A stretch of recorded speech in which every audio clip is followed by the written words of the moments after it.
What's going on, everybody? You Well, are here in the Squad House on Urban 95 Radio on Autolist. Man, it's the weekend. It's Saturday. It's Sunday. And I'm about to bring you that energy that y'all get each and every week. But today, I don't even know if I can do this, man, because I got a very, very special guest. But not just one, I got three. Now, we're not going to go to the top. We're not going to go to the sky. We're about to go to the extreme. And fellas, I got the legendary band To the Extreme right here on the Squad House. I'm talking D Extra. I'm talking Jermaine Rickey, and I'm talking about Mr. Randy Gill. How you boys doing today? What's Yes, up, sir. man? It's good to be here. It's good to be here with Dog. Man, it's a pleasure. Thanks for having us, man. We really appreciate it. Thank you very much for coming, man. And listen, these guys already had amazing energy before we even started the show. Are you guys always like this, man? Look here, brother, man. Let me tell you something. Every time I'm with my brothers, it's just one lump of energy, bro. And we all just take it everywhere we go. We love each other just that much. If you with us, the energy's good. It's there. Yes, sir. Yeah, just expounding on what Randy just said. Well, you already know the Gill boys. They're gonna always have fun. Randy, Johnny, Bobby, Jeffrey. The whole Gill 5 group. Don't forget Michael, Tito, and Michael Tito did all of that. Yeah. But whenever we get together, and even we just on the phone or whatever the case may be, we all about love. We all about spreading love. We all about whether it's love in relationship, love for your brethren, love for your sisters, your mothers. We're called ministers of love, basically. So we all about love and having fun. We know life get hard and tedious, and we have stumbling blocks along the way. But at the end of the day, it's about enjoying the moment. It's about enjoying the moment and what you can do with others or for others that helps bring about that energy, man. And that's what we're about, man. We lit. I mean, we funny. We're a humorous bunch. Yeah. You know what? I'm glad you said that, talking about the love that you guys bring, because you've been doing that since the 90s with your music. But I'm going to tell you, I do got a bone to pick with you brothers, man. Because as I'm getting vibed up, I'm getting my energy ready. I'm listening to some of y'all great hits like Cry No More. And see, I'm getting married next year. So the songs is so good. My wife let's get married tomorrow. Man, I gotta save some money up. Let me tell you something, bud. Let me tell you something. Don't blame me and don't blame Jermaine for that. Blame the writer himself, the love doctor himself with the lyrics. It's Mr. D.X. Wiley. No, sir. But them lyrics can't come to life without that Randy Gill and that. Look, it's just a dead corpse. Congratulations. Sorry for getting you in trouble, but we glad we giving you guys and giving you the wife to be the experience, man. And congratulations. Thank you much. Yeah. Now I want to ask you this, and Jermaine, I want you to start off with this question here. Like, what made you guys want to go into that realm of the love scene? You know what I'm saying? I know you guys know how music gonna change now. Some of these R&B guys want to be rappers, but you guys with that real R&B love ballad energy. What made you want to do that? Well, we come from the church first and foremost. So I mean, we just bridge that church feel, that gospel feel with that love thing, and everything just, they used to call us the ministers of love. So we just bridged all that together and just made it happen, man. Keep it going. Yeah, we came to church, but you couldn't tell, though. With some of these. I'm joking. I get it, man. Now, D Extra. Now, who did a lot of you guys' writing, or did you guys kind of collaborate? You're talking to him. Listen. Here, we have a formula and a recipe that works. So, yes, I did a lot of writing. Randy did some writing too. So, he's a good writer as well. But what we would do is, especially, and I think it happened because of the circumstances. We was like in a rush trying to do the albums and things of that nature. So, and even before I even started singing, I started off just being a drummer, but I always wrote. That's always been like a passionate thing of mine, that I always wanted to just write, write stories, write film, write songs, write this, And so I ended up start writing screenplays and things of that nature. And like the Marvin Gaye musical, I ended up doing with pride and joy. But to make a long story, circling back around, I did a lot of the writing with, but again, it's a recipe. It's like I write the words, me and Jermaine would come together, do the harmonies on it, and then we just get the vocal beats to come in the studio, and then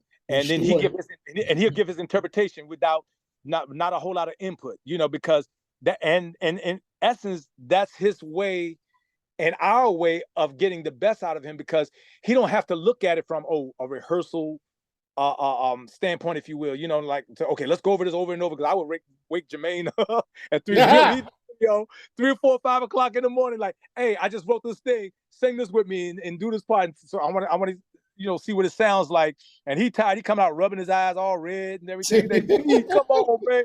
But you know what, he was favorite. He'll come in, he'll do the little harmony to the hook or whatever it is that I've written, and he'll go right on back in, and I'm still up, and I'll just keep writing. Then we'll go in the studio the very next day, and record it. And Randy will come in with fresh eyes, because he over at the Gill mansion, so he coming from the silver spoon, the royalty. Him and Johnny and all of them, they got studios, big swimming pools, and all the greats and chefs and cooks and butlers and all of that. So he come through like, what? You have a little great coupon for me, and I'm like, okay. Let me rephrase that. Here you go now, and I hand him the lyrics, and he get on it and he tear it up. First of all, like, let me explain that. I didn't have a silver spoon. We had gold plated. There you go. Right. There you go. That's right. Yeah. Corrected. I stand to be corrected. Yeah, exactly. Randy, yes. I want to talk to you about that, man. Coming from such a musical family, dog. Like, how did that feel? You know what I'm saying? Did you feel like I want to carve my own, lane, or you were like, I just want to rock that Gill name and see where it takes me? Like, how did that feel? You know what? I think if I didn't have these brothers who were the same as me, when I say that, who was hungry for spreading this love, then maybe I would have used the Gill name, like some of the other people do, to get in. But their love was so strong that the music developed to where we were able to hold our own, and we wanted to do our own, so that if we made it, however we made it, we can say we did it. Right. And we did. In fact, and just picking back off what Randy said, excuse me, cut me off if I'm interrupting too much. But what Randy is saying is the truth, because that Randy wouldn't go out and say, hey, I'm Johnny Gill's brother. He wouldn't even say it. Other people would say it. Other people. Randy he would not go out and say, hey, guess what, I'm Johnny, to get the accolades. Me, I probably would have. I was like, oh, what, Johnny Gill, that's my brother, man. I would have just, just to help. And nothing wrong with using that to help open doors, because Johnny has such a great name, and he's such an incredible talent, man. So most people would just vie for that, but Randy wouldn't just do that. Randy he always said, I want us to make it on our own merits. Now, it's a blessing if Johnny came in or did something to help. That's cool too. We ain't gonna, we're not gonna turn none of that down. But at the same time, he wanted us to make it. He was like, we're gonna make it on our own merits. And here's the thing. When other people would say that, that's Johnny Gill's brother, he didn't knock it. He was okay. He let it ride. He didn't say, oh, don't say that. Don't go up. No, but he himself personally wouldn't run around. Hey, well, Johnny Gill's my brother. He wouldn't. Right. Nah, he would never. And in fact, people would say certain things sometimes around us, not knowing that Johnny is his brother. Ooh. They would say that, and then we bust out. Well, you said that. Well, that's his brother right here. Yeah. And then like, oh, so. Yeah, so it was, but we did it on our own merit, and we're proud of that we were able to carve out our niche, big or small, in the industry, without having to stand on the laurels of someone else. But it's a beautiful thing when you can associate such a great family name, the Gill family, and the success of Johnny with being a part of the family tree. That's a wonderful and a beautiful thing. It's an honor to be. It's an honor. It's an honor to be a part of. A brother that can blow like that. Johnny's a great singer, but it's also an honor for us when we get awards or people that recognize us with our singing abilities and the way we act on our own merit. For us to be able to sit back and say, oh wow, that is us. We don't have to say somebody got us there. The person that got us there is the good Lord. Amen. Right. Yeah. Amen. God opened up those doors, and we put in that hard work. I mean, we work hard, you know. And some people say, oh, well, y'all should have been bigger. Y'all should. We might not be Boys to Men or as big as Jodeci, whatever. But we're to the extreme, and we touch millions of people just the same. That's You what I know. love to hear, man. And I tell you, and a lot of people. I'll tell you one thing. That been to our shows and our concerts. They know what time it is. They know, okay, you put 2D up there, they're gonna tear that house up. Now, 2D, I want to talk to y'all about this real quick, man, because I'm listening to you guys' music. You guys been doing your thing. Like I said, you guys had that New Jack Swing. It's fire. Right. But you guys covered a couple people, like you covered the Gap Band. Obviously, that was one of your influences. But I know a lot of artists don't want to give credit, and I think we should. So who are some of your other influences in music? Well, okay, so my influence. Okay, we had a lot of influence. I mean, first and foremost, as you know, gospel was a big influence, like the Winans, Commission, definitely, and we love like the Clouds and the Williams brothers. Marvin Gaye, Marvin Gaye, and so forth. I would say one of my personal biggest influence, to me, was like my dad could sing. My dad was he was like Sam Cooke. Him and his brother and my sister, they was like, I mean, whoa, all that stuff, all that Sam Cooke. They was like Sam, like there was, you know, they had gospel. They were the Royalites Juniors, you know. My dad on that side. So that side of my family, which my grandmother, and they were Browns, the Brown family. So the Brown family. Shout out to my girl Robin and Jackie. Robin Walker and Shanks and Jack. Our grandparents are siblings, and that whole side of our family. Rest in peace, Vincent. You know, dope guitar player. All that whole side of our family are beast singers, but mainly like we were also influenced by the people like the Derek Coleys, the Hawkins family. You know, in addition to the quartet, Commission was one of the biggest. Commission and Wine is one of the biggest. As with most R&B of the '90s, they were all inspired by Commission. From Boys to Men, 112, all of Drew Hill. Jodeci was inspired by them. Yeah. You know, so it was. You know, there was, and one of them happened to be my god brother in there too. You know, Carl Reed. So, and So music is just flowing through y'all boys, man. It's just been going through y'all, man. Well, you know that old saying when God starts blessing, you know, he's in a multiple blessings, brother. We've been, you know, blessed to have a family of people, you know, that also in this industry. And like Dee was saying, it's even up to the people, the artists of today. They're still influenced, you know, we're still influenced by them. Right. Yeah, we definitely, we're influenced by the Jodeci's as well, like the Jodeci's and all these groups, we even though they are peers, and you know, I worked on the JoJo and KC album with them. So, but these are family. We're like family, like Intro. They're like family. H-Town. We all cool together. We you know, SWV. You know, and we got a lot of history. You know, Lily, my girl, Coco, and all of them. They, you know, we it's like family. Shy. You know, we can go on and on. That like these are group Portrait. These are groups that we love and respect, and these groups that most came out. Guy, they came out before us, but at the same time, we all like camaraderie. Next, you know, so and so we're influenced by what they do and inspired by them. You know, ain't look to the extreme. You ain't gonna find no haterism. Nah. Well, guys, you guys have decades in the game, obviously. Now, going into 2023, should we be looking for some more music, or are you going to play the hits? I mean, what should we be looking for? Oh man, you should play the hits, but we're working on new music too. We're working on new music as we speak, literally. Yeah, and we preparing to come back out, you know, and as we say, to decontinue. You know, you got To the Extreme, our debut, and we went from one extreme to the next. Now To Decontinue. We're gonna keep on continuing on. You know, so we're working on that as well. Further and further.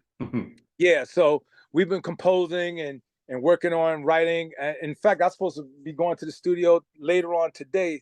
Depends on how I feel.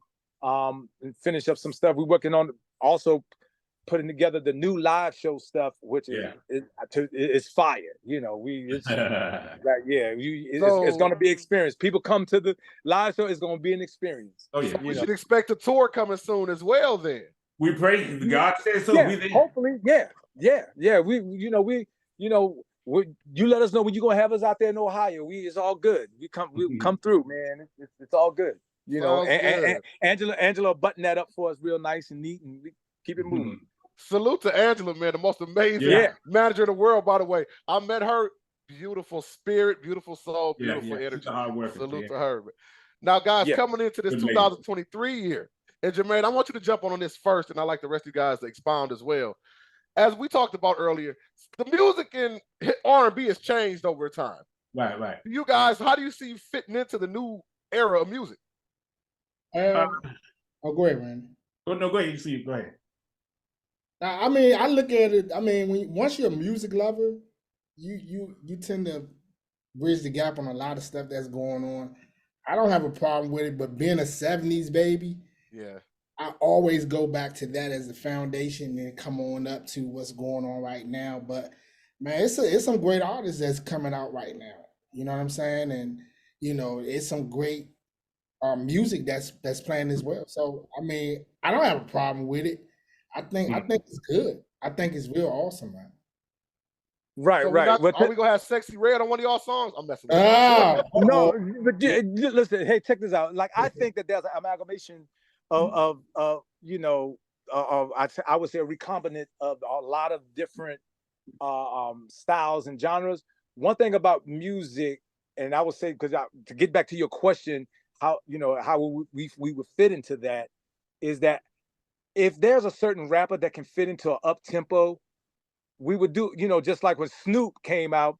Well, what was it, Dramatics or whatever the group they were, Snoop Doggy Dogg. Right. How they was, they had been out 30 years before Snoop came out. So he was considered the new school, but he still incorporated them on there and with them featuring. Well, we can do the reverse. We come out with something. It would be nice if we have someone who was, we might not get Lil Uzi Vert or somebody on there, but I'm just saying, if it's something that fits, it fits. But our music is timeless. So, like 20 years from now, you can still be able to play Cry No More at a funeral or a wedding. Yeah. Or so we try to make timeless music. And at the same time, I know we was kind of new jack. So, of course, the music is a little dated with the new jack in terms of the up tempos. But the music that we doing now, that we're working on, the beat, it might not be no drill music per se, straight up drill, but it will be good R&B. Well, maybe we might use drill drums, but with some melodic keys and strings with it, and doing it. So we just doing it where it's pure R&B, and it can be played on pure R&B, and if you incorporate a rap, 16 bars here and there on certain songs, that's cool. That I think because we always had rap on our stuff anyway. Yeah. We always had a song or two with rap on both of our albums that we released. So, and we could, in fact, we had one song with my cousin, Lady of Rage, even though that one didn't get released with her on it, but she did a dope verse for us back in, when we that supposed to came out on our second album. Yeah, but Suge Knight was like, hold up. Yeah. I want to put on ice for a minute, but anyway. One last thing I want to ask you guys before we go out of here. Like, I go to a lot of concerts, even whether I go in the media format or just going to check it out. Like I said, I just met Angela at Morris Day. The resurgence of music from the 70s, 80s, those are the ones that are selling out shows right now. You know what I'm saying? Even more than the new show, more than the new music. Why do you think that nostalgia is really hitting people so hard? Right, because people are feeling that, and any fellas, y'all can just jump in whenever y'all want. No, you're doing good job. Yeah, but I think that we think that the reason why people, they are feeling the nostalgic, but they remember also the feeling that they got when those groups were out, in those 70s, 80s, and 90s when they were out.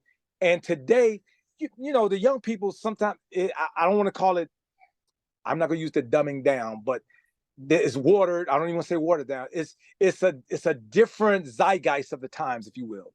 So being that they have a different sensibilities towards music, and their sensibilities, even like in our day, people play drums, trumpet, keyboards, guitar, bass, and not saying people don't do that today, but that was more your thing. You learned it, and you had bands, and it was the pureness of the music. Today they could program a drum beat, drop a couple of sound effects in it, and now I got this dope trap beat and whatever. And I don't knock it because it's all relevant. I remember having a conversation with Jimmy Jam over at Eddie Murphy's house with me and Randy.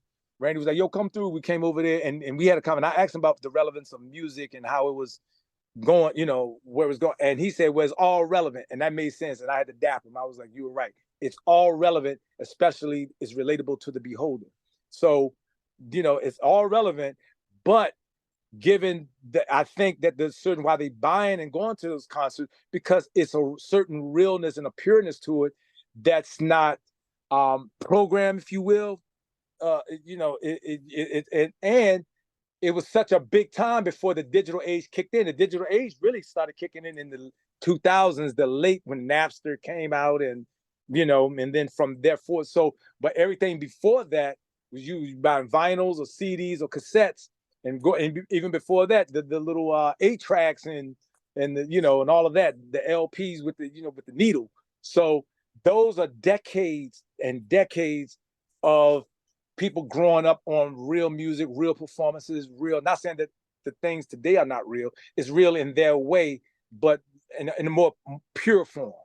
In the purest, without the digital age kicked in. So people's like, I want to go back to see that Jodeci concert or that new edition. Or let me go see SWV. Or I want to go back to see Earth, Wind, and Fire. Or I want to go see like Morris Day. And that time, the zeitgeist of those times still hit our serotonins and endorphins and whatnot, and musically. Mm-hmm. And so that's and I think that's why those things sell out, because you get that that realness of what it was. And today, plus the dangers is less dangerous. Everything is dangerous now. You can go shopping at the mall and people doing a smash and grab or shooting somebody. It don't but mostly, generally speaking, people are gravitating more towards that live performance of love, going back to the love and going back to the partying. That's why you got the new Sugar Hill Gang. They still performing. A lot of these people, they perform in Big Daddy Kane, even on the hip hop. A lot of them perform overseas, and still selling out or whatever. Like a friend of ours, like Penny Ford, she was Snap. I got the power, boom. It's always selling out 60, 100,000 people over in Germany, over in Belgium and stuff. They still killing the game, So it's a thing that, and the demographics, you're talking about Generation X and the baby boomers are the buying power. Mm-hmm. So therefore a lot of younger people, they don't really spend money on things unless it's a really super high elite pop, if you will, like the Taylor Swifts or the Beyoncés or the then they'll really go out and say, oh mom, I'll work and I'll save my allowances and to go spend $1,000 for this Beyonce ticket. They'll do that, but that's on a high end of things. But just to I'll spend $75, $100, $150, $120, whatever, $75 to go see H-Town, To the Extreme, Jodeci, whatever. It's like people don't mind doing $200 or $250 or whatever it is. That's they'll do that, and they're the buying power. Sure. That those demographics are the buying power. So that's my spin on it. Fellas? I like it. Yeah. Yes, sir. They in agreement with that, man. They in agreement. They in agreement. Okay. Ain't nothing much to say. Well, guys, before we get out of here, I want y'all to do something real quick. Let the people know where they can check you out, where they can follow you right now, and kind of like, what else to look forward to. Like, you know what I'm saying? Somebody want to give me that real quick. Okay, real quick. Okay. You got it, Randy, or you want me? No, you go ahead, Dr. DX. I tell you, you're on the road, but you sit back here like this smile. I'm thinking, God is good. God knows what to say. You ain't got to open up your mouth. Whip. Hey, Whip, you see how they do me, Whip? I see it, man. I see it, baby. I love it. That's Big Bro. Hey, look, Big Bro said we do. So anyway, at the end of the day, they can get, we on Facebook, just To the Extreme. Yeah. To the Extreme, and then we're in the process of restructuring, a new website and building that. So, where people they'll be able to hopefully get their tickets or merchandising once there, because we are redoing everything. We got a lot going, and we're not just talking, we are actually in the midst of it right now as we speak, in the middle of not talking about it, but actually executing. Absolutely. So, and we're going to let the people, you can reach me at in like Instagram, Facebook, DX23, like DX without the E, DXTRA23 at Instagram, Facebook. I think I'm on TikTok somewhere. I don't really do that much social media besides those two. And Randy can give you his, and Jermaine can give you theirs. Yeah, you can always reach me on Facebook and whatnot, or you can just Google me on, on Randy Gill, or you can go to Angela Davis, because she knows how to find me. DX and Angela, I tell you, have some way of finding y'all when you're expected. But y'all don't hear me though. No, but you know what? You can reach all of us actually on Facebook, Instagram, and whatnot, and definitely, I want y'all to definitely check out my brothers. Both my brothers, Jermaine and DX. DX got a lot going on. He's writing scripts and whatnot for people and whatnot. I'm over here saying and whatnot, because once in a while, DX send me a little note and whatnot. Boy, he killing it. Randy killing it, man. I can't keep up with that. They got businesses and everything going on over there. I was like, God is blessing. I was like, man, I know I'm praying to the right God, but wait a minute here. You know what? God is good, because let me tell you, brother, by the distance and stuff that we're close, just like we're in the same city. And this is us 24. Oh, yeah. So, I thank God, because even if we hadn't spoken to each other for a month or whatever, and then our time of just relaxing, getting back, to who we are, and, getting back to the extreme and stuff like that, we come together like we haven't missed a beat. Missed a day. Let me tell you something. We spent many years together back in DC, from the studio, from just hanging out and all of that kind of stuff back in the day. We got record deal. We all moved out, came out here, whatever. Yeah, but them two, Whip, I just want to tell you, Whip, they left me, man. They left me stranded out here in LA, man.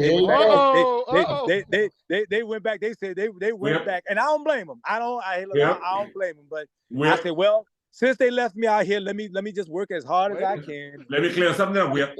The reason we left the extra because we were waiting for him at the airport, and he forgot something at home and had to go back and get it, but we had to catch the flight. I thought this was the Squad House. I didn't know this was TMZ. We can know the Yo. But man, we just want to thank you, bro. We really appreciate you, man. Just to even give us this consideration, man.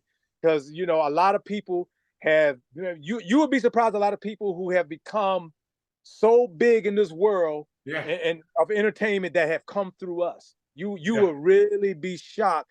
And so just for people like you to not have forgotten and to just like, okay, give us this platform in this moment, that's big to us. We very appreciate it. Yep.